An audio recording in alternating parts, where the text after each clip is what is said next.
Hi friends, இன்னைக்கு ஆடி special அரிசி தேங்காய் பாயாசம் செய்யறதுக்கு ஒரு ஃப்ரை பேன்ல ஒரு 3 டீஸ்பூன் நெய் சேர்த்துட்டு முந்திரி உலர் திராட்சையை நம்ம வறுத்து எடுத்துக்கலாம். அதே பேன்ல நான் ஒரு அரை கப் தேங்காயும் ஒரு 3-4 ஏலக்காய், அதுக்கப்புறம் ஒரு கைப்பிடி அளவுக்கு பச்சரிசி சேர்த்துட்டு அதை நல்லா ஊற வச்சுக்கோங்க. ஊற வச்ச அரிசியை இந்த தேங்காயோட ஏலக்காயோட சேர்த்து மிக்சி ஜார்ல நல்லா ஃபைன் பேஸ்டா நம்ம அரைச்சுக்கணும். இப்ப இதுல நம்ம தண்ணி சேர்த்துக்கணும். தண்ணி சேர்த்து நல்லா இதை வேக விடணும்.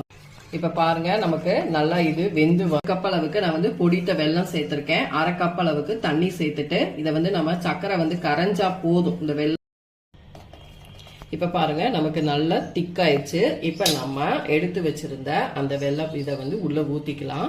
ஊத்திட்டு நல்லா மிக்ஸ் பண்ணிக்கோங்க. நமக்கு நல்லா ரெடி ஆயிடுச்சு அரிசி தேங்காய் பாயாசம். இந்த ஸ்டேஜ்ல நான் ஏலக்காய் தூள் இப்ப இதுல இன்னும் ஒரு டீஸ்பூன் அளவுக்கு நம்ம நெய் சேர்த்துக்கலாம். சூப்பரா இருக்கும்.